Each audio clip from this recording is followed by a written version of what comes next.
Okay, let's pick up where we were and try to push on.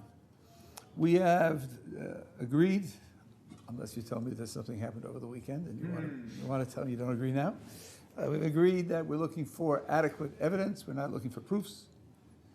We're not ruling out alternative possibilities. We're looking at where the evidence is strongest. And we looked at the evidence in particular in terms of national experiential traditions. And we said there are no known failures of such traditions. If there are no known failures, that means that when nations all over the world had traditions like that, there's enormous evidence that they are correct. Even if you have one that can't be checked otherwise, the very fact that it is a national experiential tradition is evidence that it is true. Now, I said at the end last time that a critic could say, all the examples of national experiential traditions that we're aware of and that you use as your evidence base are traditions about natural events. You want to use this to support a tradition about a supernatural event. Isn't there a gap there? Isn't there a jump there? And I agreed that there is. And I said, well, we have to think very carefully about, number one, how much opposition to supernatural events is reasonable. And then once we have a picture of how much resistance is reasonable, then we can ask whether the amount of testimony that we have is enough to overcome that resistance. And I'm not disqualifying this objection. I'm not disqualifying. I think there is something to it, even though I'm engaged now in frustrating email correspondence with somebody who persists in misunderstanding it. I hope I'll get through to him. At any rate, the first point that I made was a person who resists the supernatural, in principle, is a person who's in trouble. Because what supernatural means to any person at any time in history means something that violates what his science and his culture takes as natural. The person says, I'm against supernatural, and by that he's got to mean something that violates what today is held to be natural. What else does he have to go on? Then he'll never learn that today's picture of what's natural is wrong. The way you learn that it's wrong is that something happens which violates it, and you think, well, I've got to rethink it and improve it. But if you're never going to hear that, you're going to oppose it in principle, then you're never going to learn that where you are is inadequate, and then you're never going to make progress in science. That's not a good position to be in. So there has to be something that tempers one's resistance. What tempers it is maybe the normal level of verification, the normal level of testimony isn't good enough. A single observation by a single person wouldn't be good enough. But there are levels of observation which certainly are good enough. And I gave the example of someone from Greece visiting China. In Greece, the official philosophy was that the heavens never change. The heavens are eternal and they never change. That was their philosophy, that was their science, that was their picture of the world. They weren't stupid, the Greeks. They were very smart. In math, they proved fundamental theorems that stand until today. In philosophy, they did tremendous work. Stargazing wasn't one of their specialties. They didn't devote a great deal of societal resources to stargazing. The Chinese did. Chinese made very detailed star maps. So this fellow from Greece visits China, and they tell him the reason there's a dot on the paper that isn't in the sky is because one of the stars disappeared. The Greek now has to make a choice. My whole society, my whole culture, our science, our philosophy, all tell me the heavens never change. And these fellows tell me the heavens do change. I don't think it's impossible for him to say, well, look, they have professional stargazers, they make these maps, the maps are very detailed, they care about this, we're not so concerned with it. And they say they saw a change, maybe we're wrong. And maybe we'll have to revise the way we say the world works. I think that's quite reasonable. So I think that when you have careful observers, careful testimony from people who generally earn your respect, that's good enough to lead you to change your picture of how the world works. Another example that I like to use, and this is also just fanciful. Imagine people who live about 3 days' journey from the seashore. People 2,000 years ago. Every 3 years they come to the seashore for a religious festival. And they go back to the interior. One time, on one of these pilgrimages to the seashore, they arrive at the seashore and the people there say, boy, it's good you didn't come last month. Oh, sorry, 6 months ago. It's good you didn't come 6 months ago. Why not? Because 6 months ago, the sea rose up 100 feet in the air and smashed into the shore. So the guys from the interior say, what have you been drinking or inhaling or injecting? I mean, the sea rose up 100 feet in the air. That's impossible. It never happens. It's just impossible. People at the shore say, we know what you're thinking, and we also found it very surprising. We were totally unprepared for it. The day was calm. There was no wind, nothing. That's the way tsunamis are, right? They're caused by an earthquake 4,000 miles away. They didn't know anything about that 2,000 years ago. But they say it happened. They said, well, where are all the broken trees? This is the tropics, man. They grew back in 2 months. You know what I mean? So there's no evidence. Now, could the people from inland come to accept this?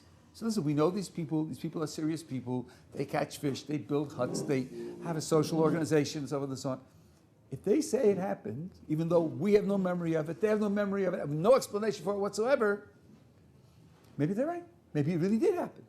The fact that something challenges your picture of how the world works doesn't automatically mean that you simply reject it. It depends upon how reliable the testimony is. Now, I want to use a modern example, which is not exactly the same, but it's close enough, I think, to make the point. Madame Curie reported an experience that she had. She was investigating pitch blende in which there is radium, and she says she put it on a desk, and in the drawer of the desk there was a photographic plate, which was in a cover, and on top of the photographic plate was a key, a metal key, and after a while she took out the photographic plate, and surprise of surprises, the whole photographic plate was exposed. That is to say, it was black because it had been hit, as if it had been hit by light, except for the key, and where the key was, there was no exposure. She said the reason is because the radium sends out invisible rays. Visible rays. Is this, comic books now? It sends out invisible rays, and invisible rays go through the wood of the desk, and they go through the cover on the photographic plate, but they don't go through metal. And that's why they exposed the photographic plate, except where the key was. Should we be skeptical? I think we should say, were you checking that drawer very carefully? Maybe somebody just switched plates on you. Play a joke. Right? Why should I think there are visible rays going through wood and through the cover and not through the much simpler to say somebody played a joke on her. Or some other mistake like that. No, but she was a respected scientist. At the very least, people said, well, if she reports it, let's try it again. There are hundreds of reports every year where individuals observe, and the scientific community just rejects them, dismisses them. It's ridiculous. Either you made a mistake or you're making it up. This they didn't reject. Why? Because she's a respected observer. That being the case, they took it very seriously. Something that's going to change your picture of how the world works is not out of bounds. It's not beyond belief. It depends upon what kind of testimony you have. Now, I suggest that we are talking about national experiential traditions for which there is not a single known failure. That's a very strong type of testimony. The president says, well, I wasn't inclined to believe in sea splitting. I wasn't inclined to believe in revelations from heaven. I wasn't inclined to believe in plagues of the kind that the Torah describes. But I have a type of testimony which has never been shown to be false. Maybe I have to change my picture of how the world works. I think that's quite reasonable. That being the case, I don't think we are without means to overcome the resistance. Resistance is reasonable resistance. I think we can overcome it, yeah. This might be a little sci-fi, however, relating to a lot of testimony, UFOs in general. The military has documentation, so the FAA has documentation, and every year there's thousands and thousands of documents of people calling saying they've seen UFOs. Yet, society as a whole says that's absolutely absurd. There's no way that little green men from space could ever come to this planet. Yet there's thousands and thousands and thousands of cases of it happening. Let me point out to you that you're not describing the evidence correctly. There are thousands and thousands and thousands of cases of sightings of unexplained lights. That's what you have thousands of sightings of, unexplained lights in the sky. You do not have thousands of cases of little green men. Correct. Okay, so now what we have to talk about is unexplained lights in the sky. And exhaustive investigations have been done, and of the thousands, at least 90% have been explained. So now what do we see? We see that there are lots and lots of people who make reports of lights in the sky, and in the end, 9 out of 10 we've been able to explain. Now, does that mean that the other 10% are real UFOs? Maybe they're just more lights, which we need more research to be able to explain. So at that point, on the basis of even airline pilots, they didn't know that the military was testing missiles in that area because it was a secret, and the airline pilots saw the light. They really saw the light. It's just it was a secret Army missile. Right? So when you know that, you think, okay, I know where these reports come from. I know the kind of, I'm not saying that they make them up, but there's an enormous amount of explanation that's been done, so it doesn't count. It doesn't count. Okay, now, as was asked last time, and as I was happy for the question, I'm emphasizing the revelation at Sinai because the whole religion rests on that. Without that, you have nothing. But it is true that there's a long series of such events, the plagues in Egypt, and the splitting of the Red Sea, and the pillar of cloud and fire which led them through the wilderness, which in the end did so for 40 years, and the manna that they ate, these were all publicly, nationally observed. So it's not as if this is a single event. This was a whole string of events that took place to this people at this time. What about the thousands of other miraculous reports that we have in our tradition that aren't national? I can't use this argument directly anyway to back up reports of miracles that were individual. We have reports of prophets doing miracles, which in terms of singularity is no different from Achilles going up on the mountain and talking with Pallas Athene. So we hear that Elijah resurrected one person, Elisha resurrected 2 people. Those are both private events. Do we have anything that could support the records of miracles like this? Now, I think there are 2 points to be made here. Number one, the verification of the public miracles has an effect. It has an effect. It's not direct. That's why I put in the word direct a moment ago. But it has an effect. Because you imagine a person who says, I have a worldview. I have a way of looking at the world. I have certain categories, and here's how I interpret the world. And miracles just isn't one of them. It just isn't one of them. Sorry. I don't have that as one of the categories for my world. Okay. Now you say, I have good evidence, strong evidence, that there are miracles of a certain type, national miracles. As well, I'm open-minded enough to listen to you, but I'm telling you, I'm skeptical. You know, you're not going to push me over with a reed. I want good stuff here. And you give him the evidence that we have, and he says, well, I guess I'm going to have to revise. I'm going to have to rethink. Maybe I should add a new category called miracles to my worldview. When you do that, you lower the threshold for other miracles, even if they aren't national. Once you've added the new category, you lower the threshold for something like that. I'll give you an example of the kind of thing that I mean. And this is things that which modern psychologists have actually observed. You have a tree blowing in the breeze. Can a person glance at the tree and tell you the exact number of leaves? Just glance. I'm a normal human being. You're normal human beings. You had contact with people, and you know what you can do, what you can't do. You know, very smart people can do and can't do. Artists can do and can't do. I think, on the basis of our own natural experience, we'd say it's just impossible. The way you know how many leaves there are is stop the thing from moving and count them, or take a snapshot, a really fast snapshot, so they don't blur, and count them. There are people who can do that. It's astonishing, but they can do it. They glance at the tree and tell you how. You can spill beans on the floor. They can look, 178. I said, how do you do that? I said, well, I'll tell you. 178 looks different from 177. You can see the difference in blue and red. I can see the difference in 178 and 177. But you test them, and they can do it. I don't know if anybody knows how they do it, but it's been tested. Okay, it's been tested. We find out. We say, wow, I never would have dreamed that people could do that. But we find people doing it. Oliver Sacks was a famous neurologist, actually a wonderful person.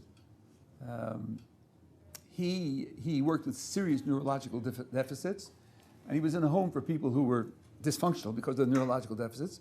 And there was a couple of twins there who were autistic. He was visiting the home, and he noticed them standing in the corner whispering to one another.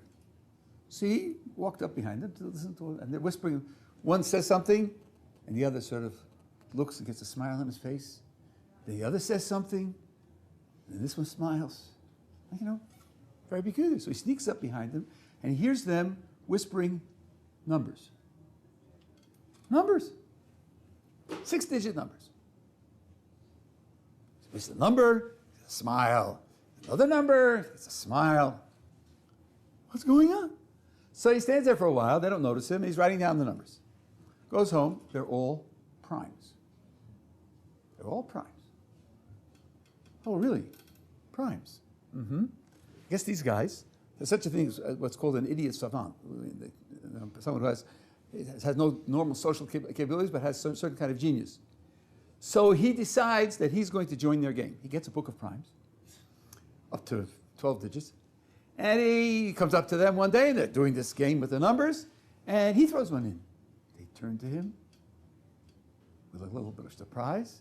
They smile.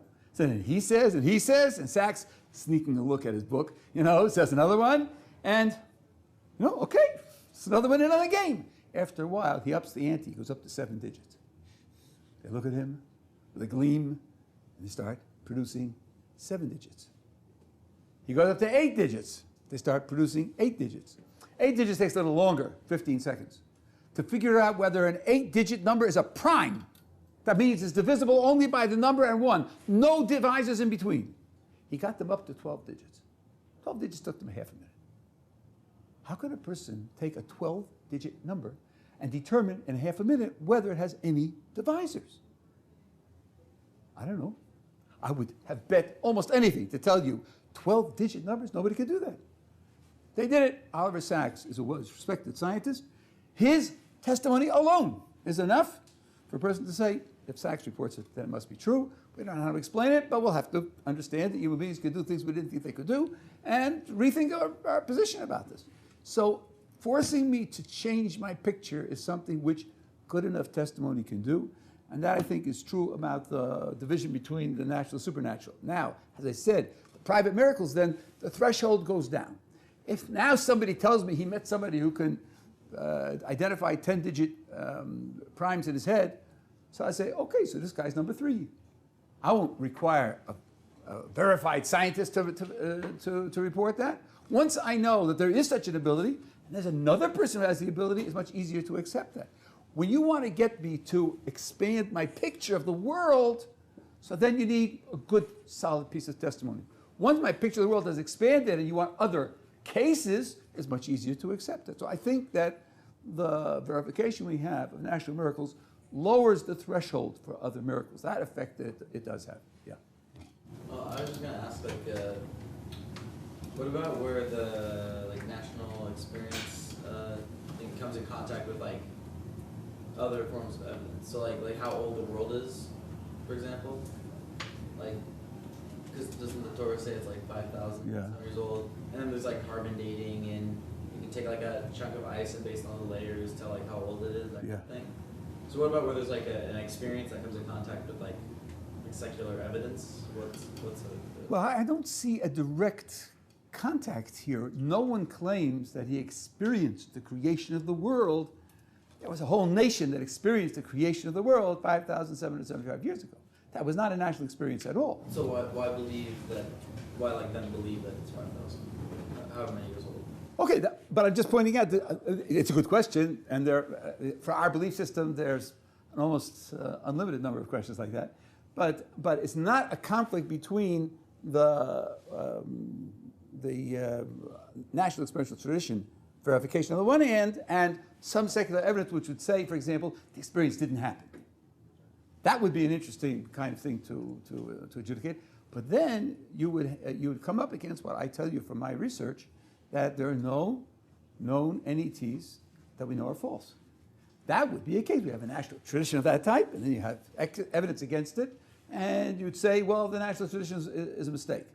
That would be very, very interesting. People have been trying for a decade to find some, and everyone that they send to me as an example turns out not to be correct, so I'm fairly confident that there aren't any.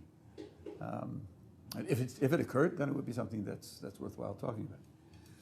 Now, I want to move to another type of evidence for the tradition, direct piece of evidence for the tradition. The gold standard in evidence for an idea is it should make a prediction.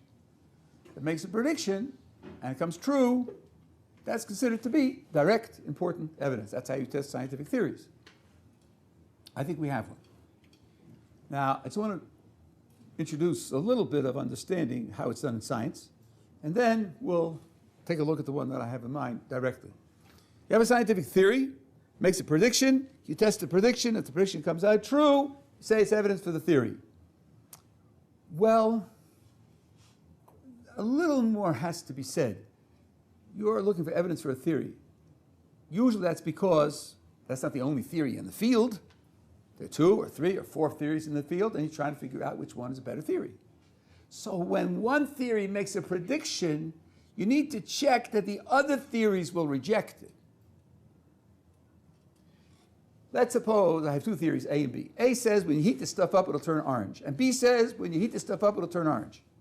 So you heat it up, turns orange, and you're where you were before. That's not going to help you decide between A and B.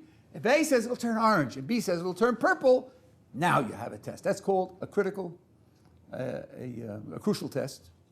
And that's something which scientists search for so they'll be able to tell which theory is the better theory. Of course, if one says it'll be orange as it's purple and it turns green, that's not useless either. Then you have evidence against both of them. Maybe some third thing has to be right. But if they both say it turns orange and it turns orange, then you go out nowhere. So when someone is offering evidence for a theory, you have to ask yourself, what do the others say? And what you want to observe is that the theory says it will happen, and the others say it won't happen. And indeed, when it happens, then you have evidence for the theory against its competitors. Okay, if you look at Deuteronomy chapters 28 through 30, this is what you'll find. There's a prediction there. If the Jewish people fails living up to the Torah badly enough, there's going to be a disaster. Disaster will take the following form. They'll be conquered by a nation that is vicious and cruel, at least in the attack on them. They will slaughter the population, men, women, and children, indiscriminately. They will destroy the means of production, agriculture, industry.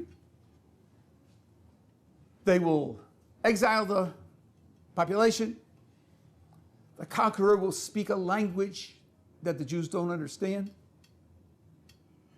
The result of the exile will be scattered all over the world. Jewish people will survive this and ultimately come back to the point of origin. Now, that's what the text predicts. It's famous that this happened. The Romans conquered us. The Romans spoke Latin. There was no Latin culture in Palestine, Israel at the time, none whatsoever. The Romans, the third time they beat our armies, and they were very angry, slaughtered the population wantonly, and they destroyed agriculture and industry, and we ended up in exile. We ended up scattered all over the world. We survived, famously, and have come back. What I want to point out is that this counts for us and against our competitors because every element in this prediction is very unlikely to come true. Very unlikely from anyone else's point of view to come true. Of course, excepting being conquered. Everybody gets conquered sooner or later. Don't tell that to the Americans. But it does happen sooner or later. So that's a giveaway. That counts for nothing because it's very safe. Everybody gets conquered sooner or later. But to be conquered by a nation whose language you don't understand, why would that be? If you're conquered by a neighbor, that would come out false. France and Germany fought 3 major wars. If either one had succeeded in conquering the other, a prediction like that would have come out false. The French understood German, the German understood French, largely. Not every French person understood German, but you couldn't say it was an unknown language to the nation. If we had been conquered by a neighbor, the prediction would have been false. If we had been conquered by a Greek city-state, it would have been false because Greek was the international language of those times. There was a Greek culture in the land of Israel. It's documented. We even have a translation of the Passover Haggadah into Greek, like the Maxwell House Haggadahs. People who didn't read Hebrew anymore and needed a translation. If it had been a neighbor or a Greek state that had conquered us, the prediction would have come out false. As it was the Romans who spoke Latin. We had no Latin culture at that time.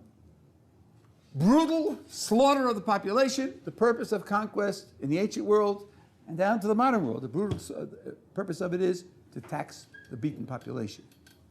If you slaughter healthy workers, you cut down your tax base. No one does that. It's dumb. The Romans, who ran all of Europe and North Africa for 300 years, did it only twice. They did it to us and to Carthage. Every other place, they defeated the army and taxed the population. And so it was in the ancient world as well. Someone, when I gave these lectures, said to me, Assyria had a policy of displacing populations. So I looked it up in the history books. Turns out the Assyrian policy was this. You conquer the army, but if you leave the local leaders, that's going to lead them to rebellion. So they took off the top 10%, the priests, the political leaders, the very rich, people who could be counted on to spark a rebellion. But the 90% they left where they were. So you can tax them, because an army has to, an empire has to run on money, and you raise the money by taxing the people whose army that you beat. So, destroying the means of production, agriculture. Exile creates a population of dependents, beggars, vagabonds. You get nothing out of people who are going to exile. Leave where they are and tax them. That's why it didn't happen. It almost didn't happen at all. And therefore, to predict it is to predict something that anybody else would say is not going to happen. It's too improbable to happen. Now, you're exiled. Why would you end up all over the world? Surely your desire would be to stay as close to home as possible. After all, you know the agriculture, you know the seasons, you know the politics of the area, you know the economy of the area. Would you volunteer to go to Madagascar? You know, to Alaska? To Nigeria? Why would you do that? Why would you predict that? It's not something which normally is going to happen. And then survive 1,900 years as tiny minorities scattered all over the world? You're going to survive that? How could you predict that? That's something that hasn't happened to any population on the earth ever. And then come back to the point of origin. That also has never happened in the entire history of the earth. So you're talking about a prediction here where from any other point of view, any other religion or secular point of view, the picture would be one of utter unlikelihood. That's good. That's what we want. We want where we make a prediction, everybody else says, it's baloney, it won't happen because it's too unlikely. So now that it happened, something which counts in our favor against the other alternatives. Now, I want to make two qualifiers, not qualifiers, but responses to worries, and then we can talk about it for the rest of today. One is this. Someone said to me, you're talking about the survival of the Jewish people over the last 1,900 years, and you think that's unique? You think that's never happened to anybody else before? Don't you know about the Gypsies, the Romani peoples? When the fellow wrote to me about this about 8 years ago, I was not aware of their history. They exist all over the Western world, and they have their own physical features, and they have their own dialect, and they have certain common ideas, and they've been scattered minorities for 1,000 years. So he said to me, the Gypsies have a history, something like yours. Okay, there's 1,000 years, 2,000, let's not play with the factor of 2. It's 1,000 years of scattered minorities, and they've maintained their identity. So why do you think that you're special? So I wrote back thanking him for the letter, and I did a little research. The research I did is on their websites. The Romani peoples all over the world have no record of their history. They don't know who they are. They don't know where they came from. Historians have a hypothesis that they came from northern India 1,000 years ago, fighting as mercenaries in armies and in battles, and in that way followed the battles and ended up scattered. They say that because their dialect is something similar to what people in northern India, they think they spoke 1,000 years ago. but they have no record of their history at all. Number two, take a look at modern gypsies, Romanis. There are Roman Catholic Romanis, Eastern Orthodox Romanis, Protestant Romanis, and Muslim Romanis. They tend to take the religion of the land in which they live. In terms of the basic values, there are sharp divides. There are some Romani groups that are against literacy. They don't want to learn to read and write. And there are others that are in favor of literacy. What do they have in common? They have certain physical features in common because they marry within their own and have this dialect that they speak, and some, what the websites say, common superstitions. That's all. Which means that if you think of the culture they had when they left India 1,000 years ago, if that's true, almost all of it is gone. Their whole history, their whole identity, their basic value structure is gone. Their religious identification is gone. I think that's a very good example. It's a very good comparison. The gypsy history teaches us what you would expect of a group of people that are exiled and scattered as minorities. That's going to go. It's just going to go. And the exact opposite happened to us. 1,900 years, we have the same religion, the same holidays, the same calendar, same basic texts from that period of time. It's all been preserved. Did we lose some things? Yes. So if I just make up a number, we preserved 90%, they lost 90%. That means that as a one playing off the other, what happened to us was utterly unnatural. Not something that happened to anybody else in the history of the world. So that being the case, the Torah makes a prediction. Prediction came true, and the prediction came true against all odds. That is a piece of positive evidence that what the Torah says is true. Now, I'll make two remarks. First of all, this prediction, as I told you, is in Deuteronomy 28 through 30. In the end of the book of Leviticus, there's another prediction of conquest and destruction and exile. We had two conquests. We had the Babylonian conquest and the Roman conquest. The details at the end of Leviticus tally with the Babylonian conquest. The details at the end of Deuteronomy tally with the Roman conquest. Nachmanides at the end of Leviticus has a long commentary there. We go through detail by detail and verifies it. So people ask me, why don't you use the one at the end of Leviticus also? And here's the problem. The Babylonian conquest took place about 2,500 years ago. The critic will say, yeah, Babylonians did destroy you. And yes, your text at the end of Leviticus does describe it with the right details, but that text is after the conquest. It was written after the conquest and was inserted into the books 2,400 years ago. Can I prove that's not true? I don't know how to do it. Maybe other people are better at this than I am. I don't know how to show that it wasn't written after the event and put into the books as a kind of retrospective. Written as if it were a prediction, but not really. So I can't use that. But no one thinks that the description of the Roman conquest was put into the books after the Roman conquest. After all, after the Roman conquest, you have a major Jewish population in Babylon. You have a major Jewish population in Alexandria, Egypt. You have the Jews who are scattered now, North Africa. There are Jews in Rome. They all have texts. We're supposed to imagine a major alteration of those texts all over the world, identical, with nobody noticing. Nobody raising a protest. No meeting of rabbis to decide, should we or shouldn't we? How could we? Prophecy is dead. How do we do this? Nothing. A silent historical record. And that's why no critic even suggests that this was written into the books after the events. No one dares to say anything like that. That would be harder to believe in than believing in God. So no one bothers to raise that kind of critique. But there is a critique which some people have found popular, those who are familiar with the ID wars, the intelligent design wars, and so on and so on. Let's go back to the way I put it. What does the prediction say? Wasn't there a little bit of vagueness in the way I put it? If we fail badly enough, there's going to be a disaster. And exactly how badly is badly enough? And how do you quantify that?